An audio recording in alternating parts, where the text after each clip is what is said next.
Broadcasting live from atop the Rocky Mountains, the crossroads of the West. You are listening to the Liberty RoundTable Radio Talk Show. Happy to have you along, my fellow Americans. I'm Sam Bushman. This is Liberty RoundTable, hard-hitting news that networks refuse to use talk show. Ladies and gentlemen, we got our work cut out for us, don't we? No, wow. This is the broadcast for June 25th in the year of our Lord 2025. Our goal, to promote God, family, and country, to protect life, liberty, and property, to do so on your radio in the traditions of our founding fathers. Yes, indeed, we use the supreme law of the land, the Constitution of the United States of America as our guide. We reject revolution, unless it's Jesus' revolution. Then we're in, because we follow the Prince of Peace. Hope you're all doing absolutely fantastic. We're going to welcome Lance Migliaccio, one of the Big Mig brothers. We're going to dismiss George Ballantine. He's got some conflicts due to so many things going on for those guys. But, man, they are everywhere, on X, on Rumble, on Liberty News Radio. Host of the Big Mig videocast, powered by Truth. Look for thebigmig.com everywhere. Lance, welcome back, sir. Hey, good morning, Sam. How are you? As always, I'm excited to be here with the Liberty Roundtable listeners, doing what we do, rise and grind, because it's all about what's going on, because, man, we are in a fight. This is out of control, and, of course, we're not sure about which direction the administration is going to go at the moment.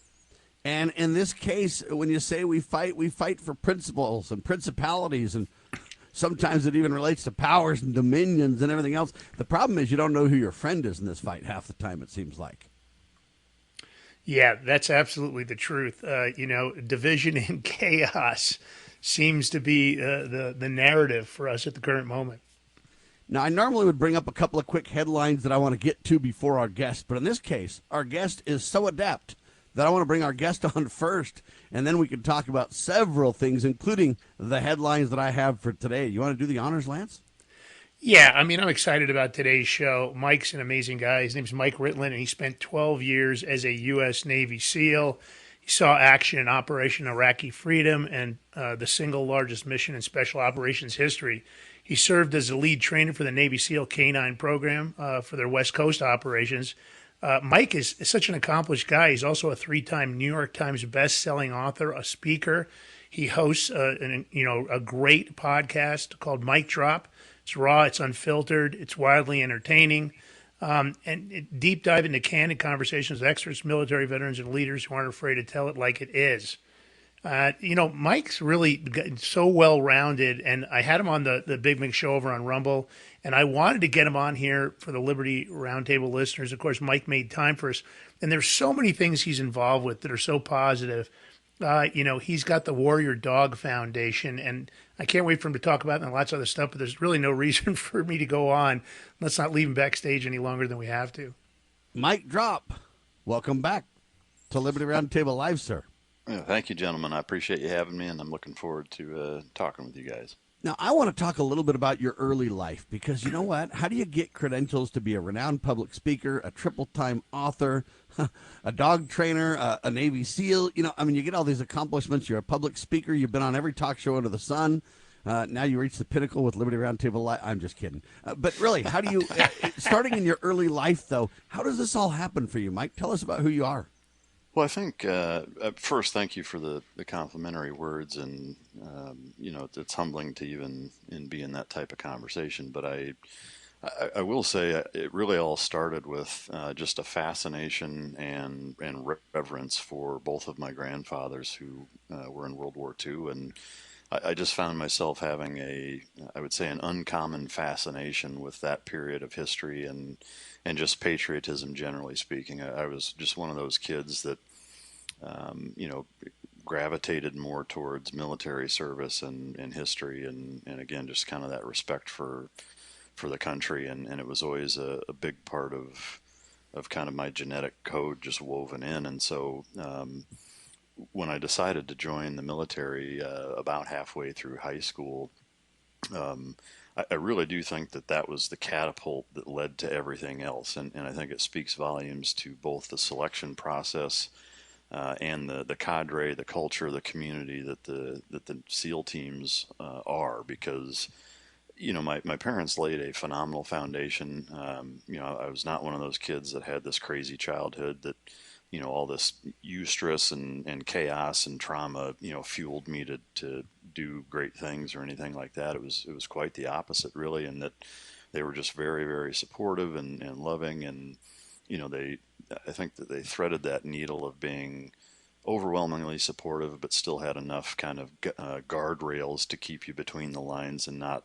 just let you do whatever you want. And I think they just really mastered that balanced approach. But that got me to 17, 18, and then the Navy, specifically the SEAL teams, I think finished the job. And going through training and spending from 18 to 30 being surrounded by barrel-chested combat veterans that really set the standard and tone for how to be a man and how to conduct yourself, how to take accountability, responsibility, how to get the job done no matter what the job is, and not complain about it. Put the team first, put yourself second or last.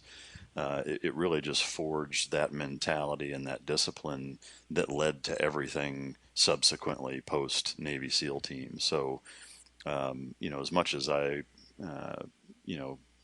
would love to take credit for any of the accolades, the reality of it is none of those would exist if it wasn't for the SEAL teams doing such a masterful job at bringing young men up, myself included, and being taken under the wings of truly great men and giants in the community that again just put everything into bringing up the next crop or generation. And so my childhood was relatively normal. There was one instance that was a bit of a pivot and kind of groundbreaking in terms of fueling me to join the military, which was just getting jumped in high school, which I talk about in my first book at length. But go ahead and name the title too. People got to hear the titles. The first book's called Trident Canine Warriors, and it's kind of a 101 deep dive into military special operations working canines, and it came on the heels of the Bin Laden raid, where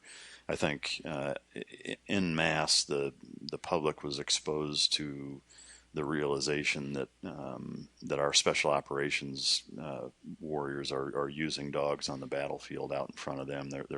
It wasn't so much common knowledge at that time, and so I was just coming off the West Coast multi-purpose canine training program, and was just kind of at the right place at the right time, having been in combat and spent 12 and a half years in the SEAL teams. It just kind of and let's get to that, because you didn't start out really as a canine expert. Did you have dogs growing up?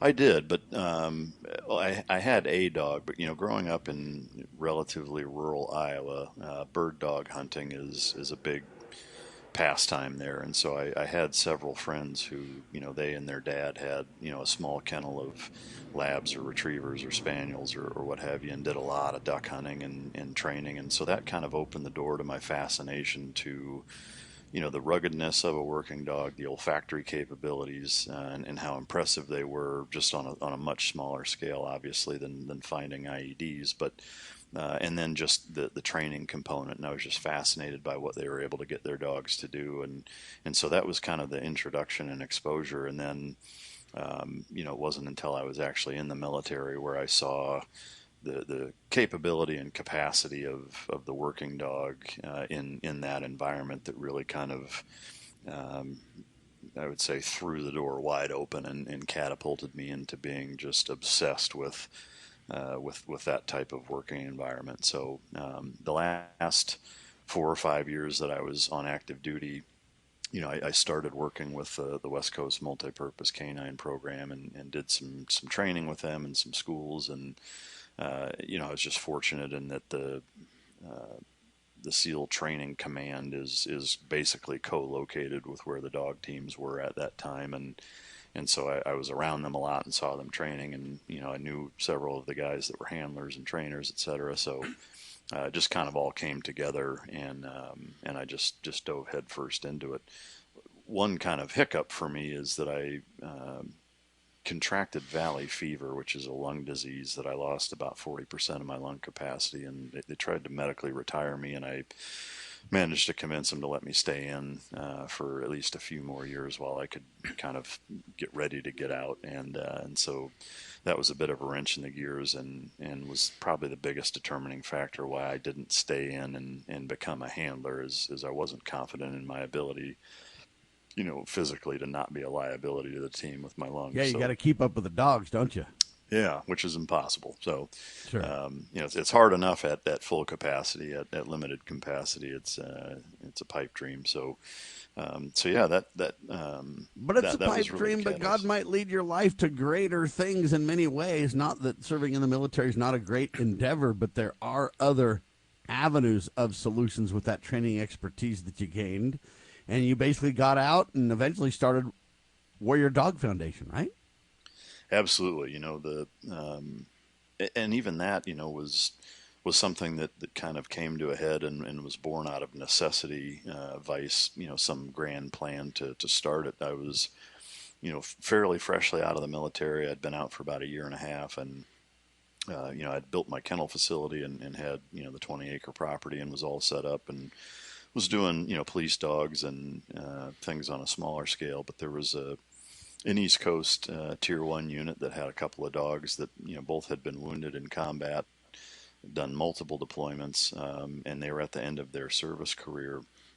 But they were both very temperamental, very difficult to handle, and none of their former handlers could or would take them because of where they were at, and they had families and et cetera. And so they asked me if I would take them, and at first I said no. I'm trying to run a business. I just got it off the ground. I don't really have the capacity or resources to take on two retired dogs that are just taking up a couple of kennel spaces and dogs with frankly a lot of problems due to their service, right?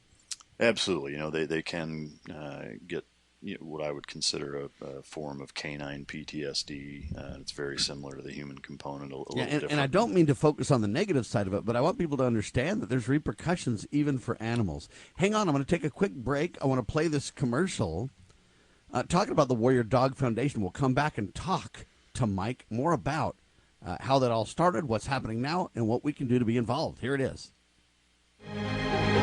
Forged through rigorous training and honed by the finest instructors on earth, these canine units serve beside our nation's warriors as they fight to preserve what we cherish. When these warriors complete their duty, the Warrior Dog Foundation provides them with a home deserving of the service they've given us all. At our state-of-the-art kennels, they receive rehabilitation and care suitable for heroes, because that's what they are. Be a part of giving them a future today. Visit warriordogfoundation.org. warriordogfoundation.org, ladies and gentlemen. Check it out. We're talking to Mike Ritland, dog trainer, former Navy SEAL, expert in so many fields. He was the lead trainer for the Navy SEAL Canine Program, Western Division. And then he got out due to some injuries, etc., but he started Warrior Dog Foundation. We're going to talk about what it is, how it got started, how people can help, etc. So you first said no, and you said, hey, I'm not sure I want to do this because I don't know if I can handle it.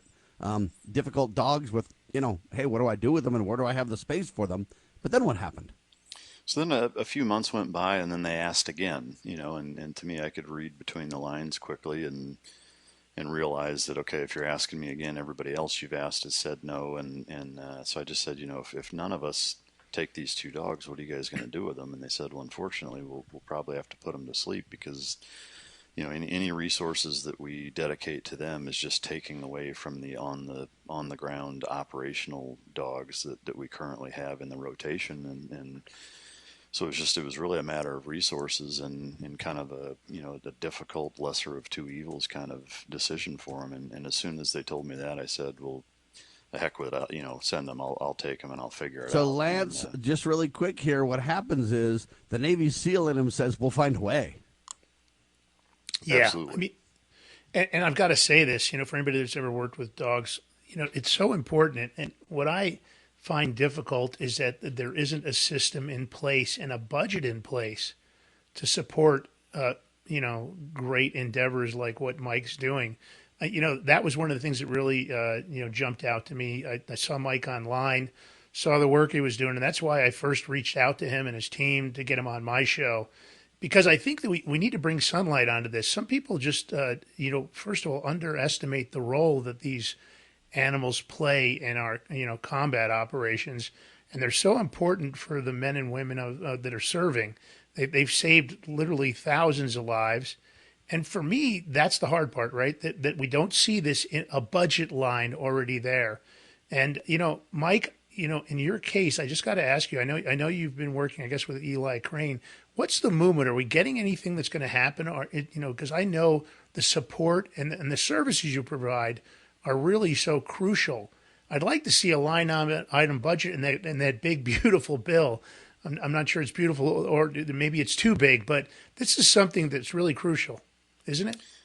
It really is. Unfortunately, the Department of Defense and the entire entity that is the federal government, as we sit here talking about it, still has no federal funding or resources set aside. There's not even grants or allocations for organizations like the Warrior Dog Foundation to help fund the retirement of all of these dogs. And it's, and Mike, let me put this in perspective really quick. We want to, let the warriors, the humans come back, and we want to wave the flag and clap for them and make them stand and tell them how much we love them. But when it comes to the real care they need, sometimes we're lacking. I think we ought to take that $1 trillion budget that we have for war all around the world, protect our people at home, bring a lot of our troops home, chop that to, like Donald Trump said, $500 billion. But then, you know what? Put some money, increase money into the taking care of the humans, the men and women when they get home. But then realizing that these animals, these dogs, serve their country too, Michael. Well, they absolutely do. They serve alongside the human counterpart, and arguably are in even more danger than we are, because they're out in front of us. And I can tell you, special operations don't ever use products or equipment that doesn't work, and so for us to still be using dogs several millennia later, after having used them in the earliest recorded, excerpts of combat, says everything you need to know about how effective they are. But, if our nation's finest have these dogs out in front of them, that speaks volumes as to how important and how capable they are. And yeah, they deserve every bit of the same level of care that our humans do. And unfortunately, they're just not getting it. So hopefully, Eli Crane and his team, in conjunction with others in the House of Representatives, can put forward some sort of legislation that at least has some sort of, gap or stopgap type funding that funds Warrior Dog Foundation and other groups like ours until they can get it figured out how to build, whether it's regional facilities or a national facility for the retirement of working dogs once they're finished with their service and can't be adopted out to a normal home. And what we'd like to see, ladies and gentlemen, is we'd like to see regional support so that it's easier to locally find homes, but we'd like to see kind of a national umbrella to make sure that it's all coordinated and funded properly and everything else, and the resources can be directed where they need to be, etc. And I think, Lance, to your point about there's no budget for this, I think most of us don't even really understand or realize this is a thing or an issue. Or, in other words, we can't blame the American people when they don't really understand or know. I might know a little bit more about it than others. Mike, just so you know, I'm a totally blind person. I've had 2 guide dogs in my life, and I know that's quite different than military service, but it just shows, again, the value of what animals can be trained to do and how incredible they are. I grew up raising pit bulls, then I changed to guide dogs and stuff like that. And so I'm certainly not the trainer to military standards, but I do have a little bit of an inkling of what it takes and the relationship built, Mike. And that's really something we need to focus on. Lance, let's start there with you and then go back to Mike. It's something that you develop this relationship, this respect and trust and really gratitude, Lance. Yeah, I absolutely agree with what you just said. I've had dogs my whole life. My wife has got this. We've got 5 little rescue dogs. They're not the dogs I would have necessarily chosen because she collects them like the Franklin Mint. Got to have the whole set. But I think when you talk about a topic like this, you're right. This is a topic that I think most people ignore. But when I look at the lineup in the House of Representatives and Congress, I mean, we've got a handful of SEAL veterans. Ryan Zinke, He's SEAL Team 6 and 1. You got John McGuire. He's SEAL 1988 to 1998. Derek Von Orden, Wisconsin. He's SEAL Team 4. Morgan Luttrell, who's actually the twin brother of Marcus Luttrell. You got Eli Crane. The last one I'm not a big fan of, Dan Crenshaw, but he also understands, probably the importance of this, if anybody ever discussed it. And, of course, you got Tim Sheehy. He's serving since 25 in the U.S. Senate, and he's a Navy SEAL lieutenant. Bronze Star, Purple Heart. And this is an example, though, that I really want to point this out, and I'm so sorry to interrupt, Lance, but this is really vital. It's okay. This is an example where even if we disagree with people, we're going to double down and say, you know what, set that aside. This issue is greater than it's all, and we're all going to jump aboard for what we agree on, right? That's really important. And my struggle is that these budgets are put together, and there's so much pork barrel legislation and so many things we don't need. And here's something that we really do need, and yet nothing but crickets. And I think that's the tough part for me when I see, I don't like the way our veterans are treated in general. I don't like the homeless situation for veterans, and I sure don't like this. But I want to bring up a topic I brought up on my show because I think, Mike had some insight on it. I remember how angry I got over the Afghanistan debacle pullout. I was getting information. I had some guys from MI6 and some other people that were there in the area, and they were kind of surveying what was going on. And they were giving me, minute by minute. And I was hearing about the equipment. I was hearing about everything that Joe Biden was leaving behind, which was just beyond ridiculous, the amount of equipment. And I think that so much of that equipment's ended up on the dark web, and it's ended up in the hands of cartel members. But then there was one instance that really jumped out to me that I got on top of the story very quickly. The Gateway Pundit, I was working with them directly to expose it. And it had to do with the 60, and maybe 60 plus dogs that were left on the runway during the pullout.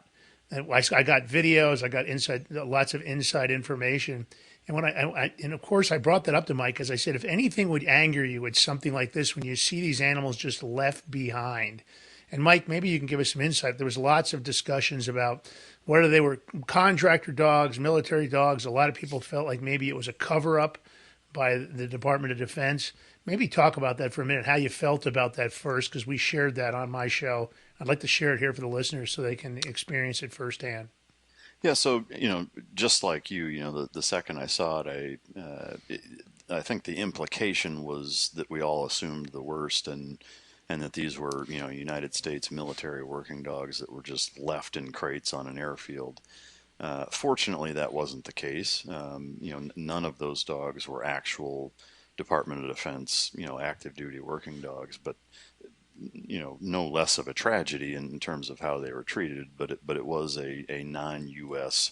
civilian security contractor group and an amalgamation of some other dogs from American citizens that were just left hanging out to dry. But it was something that I think similarly, the second I saw it, I jumped on it and said, I've got to get to the bottom of this and see kind of what's really going on. And once I found that out, again, it was, brought the temperature down a little bit because if that had been the case where it was, active duty service dogs, I think you would have had people kicking over hornets' nests all over the place, which they started to and were certainly ready to do. But, I think the bigger point is that it speaks to when things start to go south and it becomes an inconvenience, how quickly far too many people will treat them like, dispensable or disposable items and just throw them away like paper plates and completely disregard the fact that it's a living, breathing animal and it's a tragedy.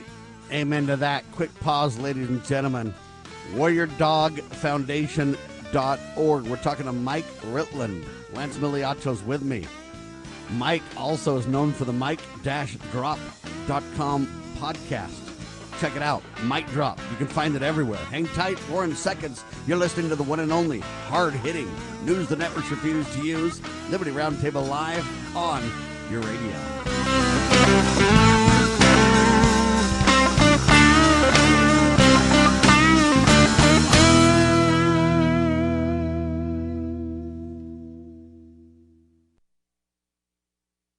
Exposing corruption, informing citizens, pursuing liberty. You're listening to Liberty News Radio. News this hour from townhall.com. I'm Rich Thomason. Based on remarks by NATO's leadership, it looks like alliance members will concede to President Trump's demand that they spend more on defense. The NATO summit now underway in The Hague. There was nothing unconstitutional about the president ordering the destruction of Iran's nuclear program. That, according to House Speaker Mike Johnson. The strikes on Iran's nuclear facilities were clearly within President Trump's Article 2 powers as Commander-in-Chief. The president is challenging a preliminary intel report suggesting that Iran's nuclear arms program has been set back by only a few months. In the New York City Democrat mayoral primary, former New York Governor Andrew Cuomo has conceded to Socialist State Assemblyman Zohran Mamdani. Cuomo told his supporters Tuesday night, quote, "Tonight was not our night." Earlier Tuesday, Decision Desk HQ projected the race would head to a ranked choice count as Mamdani held a solid lead over the former governor. Most polls leading up to Election Day showed Cuomo leading, though not outright winning in the first round. Whoever wins the Democratic nomination will be the favorite to take on embattled Mayor Eric Adams, who's running as an independent for re-election, GOP nominee Curtis Sliwa, and independent Jim Walden. Bernie Bennett reporting. It is another very hot, uncomfortably humid day in the east. Bryce Williams at the National Weather Service. We're looking at record-breaking heat, actually, for the month of June up here in the Northeast. And so it's going to feel quite unusual, and it can feel like the heat is radiating off of the ground. You can sometimes visualize it. You can see the waviness in the air. However, some relief expected to arrive by tomorrow. Israel reports one of its deadliest days in Gaza in months. Its military says 7 soldiers have been killed in a bomb attack. On Wall Street, the Dow is down 14 points, the NASDAQ 104 points higher. More on these stories at townhall.com.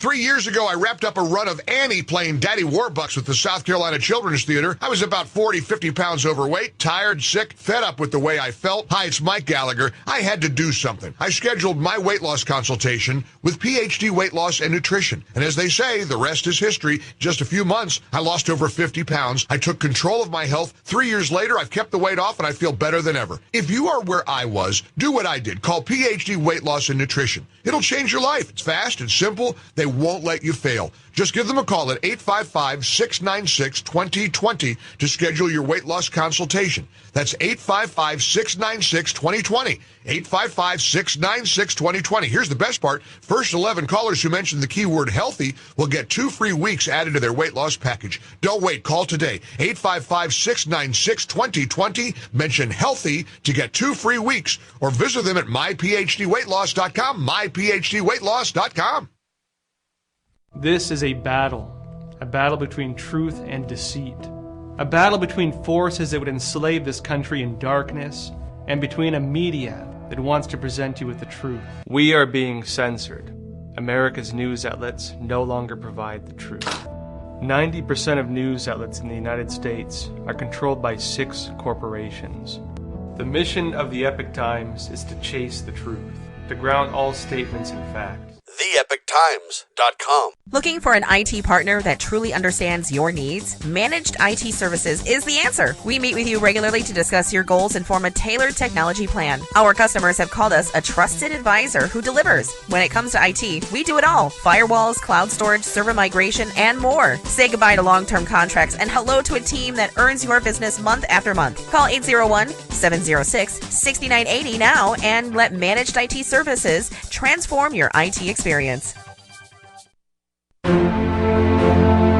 Foundation for Moral Law is a nonprofit legal foundation committed to protecting our unalienable right to publicly acknowledge God. The Foundation for Moral Law exists to restore the knowledge of God in law and government and to acknowledge and defend the truth that man is endowed with rights not by our fellow man, but by God. The Foundation maintains a twofold focus. First, litigation within state and federal courts. Second, education, conducting seminars to teach the necessity and importance of acknowledging God in law and government. How can you help? please make a tax-deductible contribution, allowing foundation attorneys to continue the fight. You may also purchase various foundation products as well at morallaw.org. Located in Montgomery, Alabama, the Foundation for Moral Law is a nonprofit, tax-exempt 501c3 founded by Judge Roy Moore. Please partner with us to achieve this important mission. morallaw.org.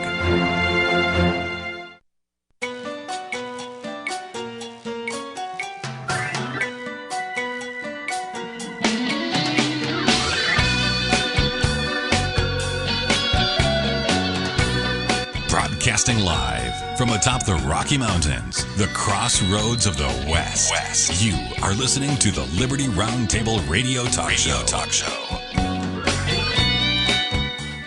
Welcome back to Liberty RoundTable Live, of course, with your host, Sam Bushman, and I'm along for the ride today, Lance Migliaccio. And with us today is Mike Ritland, a Navy SEAL elite dog trainer and, accomplished author. I'm always impressed by his resume.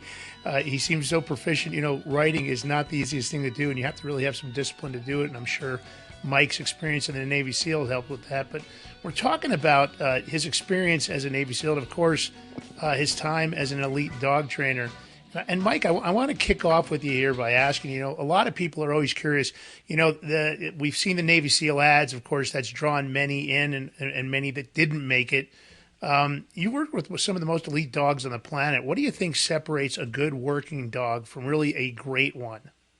In short, genetics. I would make the parallel between professional athletes and dogs in this kind of realm is that, without just superior and superb genetics, the ability to reach that level, even with the best training and upbringing in the world, just isn't capable. And no different than, the household name professional athletes. It's work ethic, it's great coaching, it's starting at the age of 3, it's, putting the time in, discipline, etc. But without that genetic ceiling being so incredibly high, you just, you can never go past what you're genetically capable of. And so that really is the gist. It's pretty simple.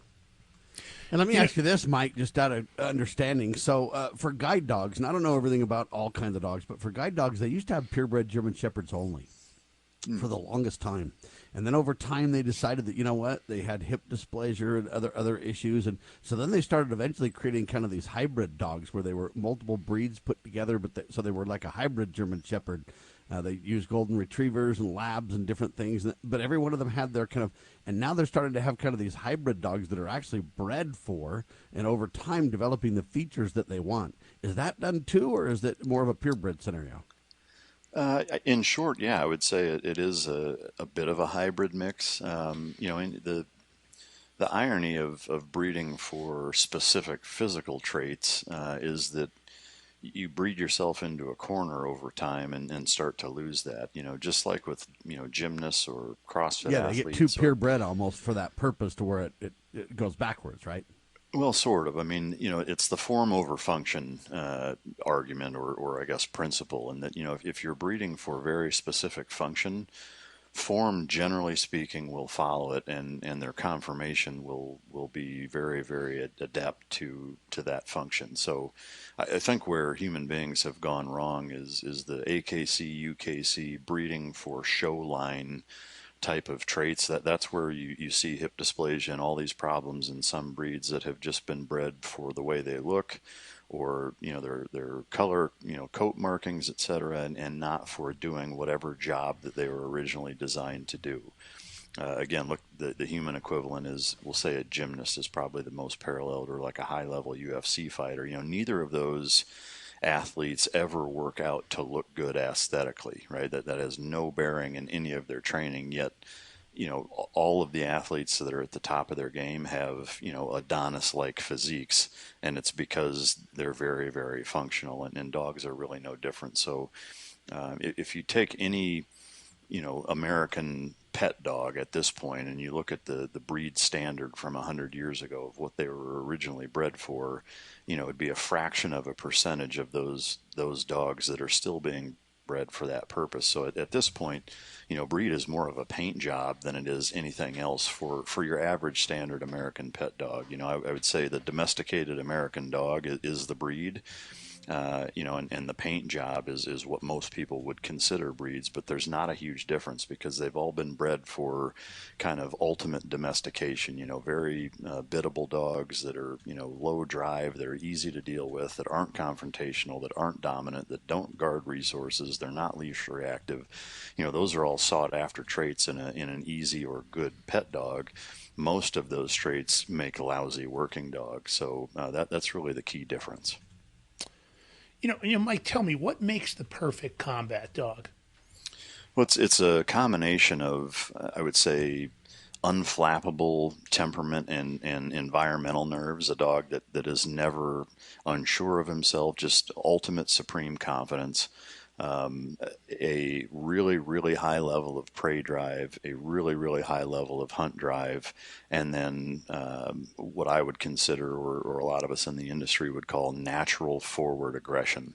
And that's the hardest component. You can certainly find all different types of breeds of dogs that have the first four, temperament, environmental nerve, prey drive, hunt drive, but that natural forward aggression towards human beings is excruciatingly rare because, again, for hundreds or even thousands of years, dogs have been bred to not have that. So you really need all of those. If you think of it kind of like a stereo equalizer where you have the different levels that you can move from 0 to 10, if you look at those 5 categories, you basically need a 10 out of 10 in every one of those categories. You may find dogs that have 7 or 8 out of 10 in most, maybe 3 out of 10 in one, and unfortunately it's kind of the zero-sum game aspect of it's an all or nothing. Like they really have to meet a minimum standard, which is very, very high in every one of those components. It leads me to the next question, just because I'm interested. Out of 100 dogs, how many don't make the cut if you had to run 100 dogs through your system? It depends on the pool of dogs. I would say if you took dogs out of people's backyards, I would say 0 out of 100 are going to make it. My dogs would get a 0, maybe a negative 5. Yeah, I mean, like I said, finding a 9 or 10 out of, 9 or 10 out of 10 in every one of those categories is difficult. I mean, even when we go to Europe, or to kennel facilities here, that's what they do, is they breed, raise, train, import, etc. Dogs like that. We may look at several dozen dogs and find one that makes the cut. There's been times where you may find a handful, if you're looking at 20, 30 dogs, in a week or two period. There's been times where we haven't found a single one that makes the cut, so it is very much the kind of top 1% of even the working bred dogs that are bred, raised, and trained for this application. It's still very, very elusive and incredibly difficult to find dogs that have everything what it takes, which is a big reason why on the working dog side, cloning has become more and more popular. And for me personally, this is just my opinion. To me, the verdict is still out, or the jury is still out, rather. I'm not 100% convinced that it's a completely transferable set of components, because the nurture aspect does play a role. Like I said, the genetics have to be there, but you can't replicate a dog's upbringing. And a balance has to happen too, of how aggressive it gets, how independent thinking it becomes versus how dependent or subject to direction it becomes, and some get it more than others. And I don't know everything about this. I just know I've had 2 different guide dogs, for example. One of them was very, very intelligent and very smart, and she learned over time, hey, you know what? Don't show me an obstacle. Okay, don't just walk up and show it to me like, hey, you're going to crash into this. My second dog, which wasn't quite as smart, would do that. Just walk up and, hey, I can't go anywhere because this is in your way. And you'd have to feel it and figure out what's going on and get around it. My other dog would be like, no, man, that's in your way, and I'm taking you around it. Buddy, I got you. Come on, let's go. So a lot of that is just internal. It's like humans, right? It is. Cognition absolutely plays a role. How dogs learn, how fast they learn. They're just like with humans. There's general principles as to how people learn, but if you look at even just you guys specifically, your team of people that help out, how how motivated people are and how they work for you or whatever, can vary a little bit person to person, and dogs are no different. Cognition primarily needs to be at a high level. A dog needs to be able to learn and figure things out and problem solve at a certain level, or you're really going to be kind of running your head into a wall, and that goes into yeah, play and if too. you're blind, that's literal, ladies and gentlemen. but my dog that was smart, though, would literally say stuff, or not say stuff, but communicate stuff to be like, you know what, you don't need to touch that thing. I know you don't want to touch it. I know you want to go somewhere. I'm just going to take you around it. And by the way, you're walking down this, sidewalk, and I know usually you turn in here, so I'm going to slow down in case you want to turn in here. But if you don't, I'm going to just rock and roll past it. You decide. I'm just letting you know it's about where you usually turn in, buddy. And there became this sub-level of communication beyond your senses in a way. It was through the harness handle that I'd hold. It was through the communication that the dog would give me and I would give back. And, man, all this happened without a word, without a nod, without any of your normal senses that you normally rely on stuff. That happens in the field too, right, Mike? It absolutely does. It's unquestionably the biggest component to being a really, really good handler is being hyper observant of your dog and reading their body language and being able to communicate in or on that medium. Humans by nature are very verbal in how we communicate. Yes, body language, tone, inflection, emotion, presence, that all plays a role. But if you think about, this interview as an example, like none of that has really played a role in the amount of information that's been exchanged.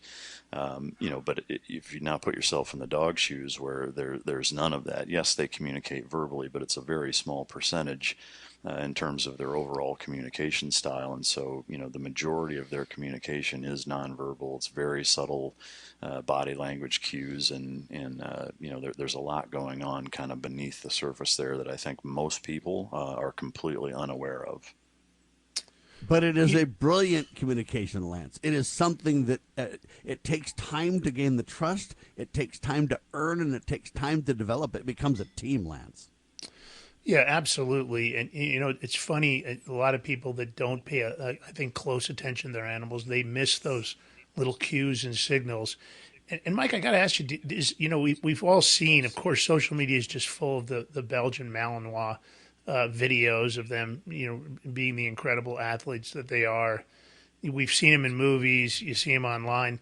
Do you prefer the Malinois over like maybe a Dutch Shepherd? Is there a particular breed that you'd rather work with, assuming that it fits all the rest, it checks the rest of the boxes? Is there one breed you prefer over others? There actually isn't, which surprises a lot of people. I have zero preference. For me, it's 100% what character traits from a working standpoint the dog possesses. And so, for me, when I go into testing dogs, whether it's a Malinois, a Dutch Shepherd, a German Shepherd, or even a breed outside of those, that plays no role in my selection process. I have no bias towards anything good or bad. Having said that, the Belgian Malinois and the Dutch Shepherd are the two breeds that I would say overwhelmingly are the dogs that possess all of the traits at the level that's required to do this type of work.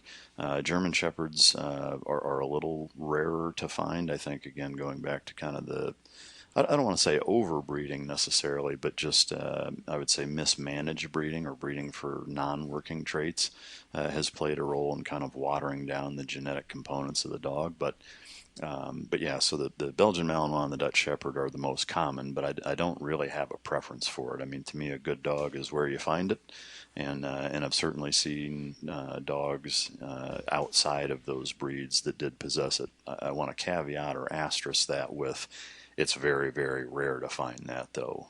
Like I can count on one hand the amount of times I've found a dog that's a breed outside of those three that has all of the traits that we're talking about to do this type of work. So it's how about not male versus female? Same thing. I've seen plenty of really good females that are every bit as capable as a male. Just like with humans, they tend to be a little smaller. I think there's less of a disparity in terms of the physical prowess other than size. 55-pound male and a 55-pound female, to me, there's no real discernible difference performance-wise. There's less of a contrast, but so yeah, I've certainly found plenty of females. The one catch, though, is that from kind of a big picture industry standpoint, the golden goose versus the golden egg kind of strategy, in that a female that possesses all of those things is typically going to be more important and valuable, not from a monetary standpoint, but from a perpetuation of the breed standpoint. Is that really, really good female is more important to perpetuate the species and breed in those high level traits than it is to use that female as a single working dog. So there is a factor, or that does factor into you typically see more males than females. And I will like say, in the human world, they say the hand that rocks the cradle rules the world. It's like that, right? For sure it is, and I do think that there is a bias. I do think most handlers and even clients, personal protection dog clients, most people tend to prefer males. You don't have to deal with the heat cycle. I'm not an advocate for spaying or neutering when it's a working dog serving a utilitarian purpose. And again, they tend to be bigger, which the reality is, the physical presence of a dog does act as part of the deterrence. An 80-pound male versus a 55-pound female standing behind a window or a door, to a would-be adversary, there's certainly a difference in facing those two dogs and maybe thinking twice about crossing through the threshold. Lance?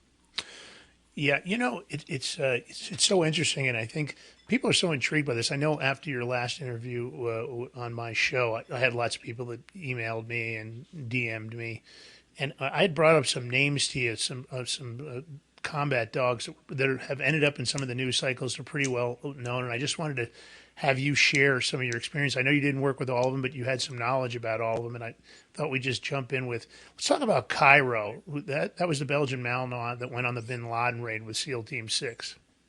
Yeah, so his handler Will Chesney is a good friend of mine, and just kind of a textbook relationship and bond between dog and handler, and he was very fortunate to be able to have Cairo after his service and retire him and hang on to him for the rest of his years, and even wrote a book that kind of outlines his entire career and relationship with that dog, and I highly recommend it to people out there. It's called No Ordinary Dog, and it's really, really good, and Will is just a consummate team guy and an exceptional warrior, and I think just kind of highlights the special bond that takes place between human and dog. Yeah, and there was one that was really notorious in Iraq ops. His name was Chopper. Yeah. Yeah, there's been several of them. So there was a Chopper that I was familiar with. It was from the West Coast. It was an all-black German Shepherd. So if it's that same dog, then I'm intimately familiar with them. And in fact, in my first book, Trident Canine Warriors, in the back cover, there's a picture of Chopper and his handler on a mountaintop. It's a pretty kind of epic picture. But one of the things that can be a little confusing or hard to keep track of is there's the kind of the standard tough guy names. That a lot of dogs will be named. Rocky or Arco or Aris or Zeus and Chopper and there's been several Kairos and Conans and so Bullet for example. So sometimes it can be it can be a little tough to discern who's who, but all those names are certainly earned in their own right. I kind of like the sissy names though, because you use the sissy name and then Killer comes out and it's like, holy crap. Muffin. Yeah. Princess. Muffin, exactly. Sneak up on him. What about Digo? He was pretty well known for his explosive detections in Afghanistan. Yeah, Digo was an exceptional dog and one of the first two, the Warrior Dog Foundation dogs that I spoke of. And so, he was blown up in Iraq and injured pretty severely, ended up being completely rehabbed and then deployed again afterwards. His handler, Benny, is also a friend of mine, and again, kind of highlights the exceptional nature that these dogs possess, because they have that true fighting warrior spirit that their human counterparts have, and just an absolute monster of a dog, and he was a really neat kind of test case or foundational dog for the Warrior Dog Foundation. We had him for several years, but ultimately were able to rehab him to the point to where he got to spend his last few years in a friend of mine's house hanging out on his couch, living the good life, and really kind of retiring the way I would hope that all of them can at some point. And I want to bring this up, Mike, before the end of the hour so people understand, too. These dogs are bad, there's no question about it. At the same time, though, I don't want the American people to think they're so hardcore and they're so broken from service that they can't eventually come home to somebody to give them a better life. I shouldn't say a better life. I would say a dignified, finished life. I want people to understand, though, that it is possible to take these dogs that live in that rough and tumble and, rigorous environment. But these dogs are very loving and kind and understand that side of the human experience and the animal experience as well, to where they can be positioned in people's homes. It's not like they're beyond, right? No, absolutely. They're very intelligent, emotionally intelligent, and emotionally capable creatures, the same way human beings are. And they're social animals. They need that relationship, and are negatively affected by being isolated, the same way human beings are. And I think that's probably the biggest misconception. I think your average American citizen assumes that dogs working at the highest level with military special operations or federal hostage rescue teams, etc., are these kind of, in case of war, break glass monsters that remind you of the junkyard dog from The Sandlot. But they're really not, because they have to be able to, be, shoved into a helicopter in pitch black and, laying across three guys' laps and packed into an armored personnel carrier, or, in dynamic scenarios, weaving in and out of the good guy's legs and being able to discern good guy versus bad olfactorily. And, but they have to have a temperamental stability to them so that they can be around working environments. And there's going to be times where they're around kids and other animals, and and in dangerous situations where they have to be clear-headed enough to not be such a liability that they're just more trouble than they're worth. And so there is a balance that has to be and is struck with these military working dogs that are really high level. Many times they have to go into protect and save mode, right? They do, and it can be a little bit tricky when when the handler gets hurt, and especially if both dog and handler are hurt, which was the case with Digo that we were just talking about, where when they were blown up together, the handler was unconscious for a period of time, and trying to work on the dog and work on the human in such a dynamic, dicey, dangerous environment can be a bit of a balancing act, but ultimately I think it just speaks to the bond between the human and dog, and it's crucial to have the rest of the teammates able to handle the dog and have the dog be comfortable enough with them to be able to put a muzzle on them and perform medical procedures or trauma care, etc. So you really can't do that with a dog that's just super edgy and wants to bite everything that moves. So it is really important to find a good balanced dog that has that emotional capacity. And they can't be driven crazy by tires, ladies and gentlemen, or tracks either. Yeah. That's kind of an interesting twist. By the way, Mike has so many different websites. Teamdog.shop is one of them. This warrior site that we're talking about is one of them. It's really important to kind of understand this warriordogfoundation.org site is the one I really want you to pay attention to. Now, you might be tempted to think his last name is Drop. No, it's Mike Drop is the podcast, ladies and gentlemen. That's right. But Mike Ritland is his name.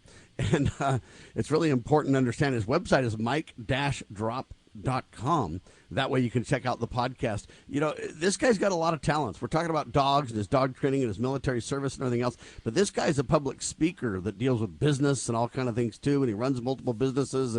And Mike Drop, really, it's kind of like we're interviewing Mike because he's so unique in his field and so capable. You interview people all over the world with all kinds of different expertise. Same style, right? Yeah. I guess I would say the industry as a whole, is filled with people. I again appreciate the compliments, but there are so many wonderful people in the working dog industry and the podcast space, in the same realm that I work in, and I'm just fortunate enough to be a part of it. Let me tell you what the mic drop is right now at the end of this hour. It's a 2-hour special interview, so stay here. The other mic drop, ladies and gentlemen, is we're talking about Warrior Dog Foundation, what it is, how it started, how people can help and get involved, focusing on the need for federal funding to support the dogs after they retire, after they serve our country. Learn more, warriordogfoundation.org. Lance Migliaccio with me, the Big Mig Man. Look for the Big Mig everywhere, thebigmig.com, and also on Liberty News Radio. Check it all out. Back in seconds, you're listening to the one and only hard-hitting Liberty Roundtable Live. God save our republic.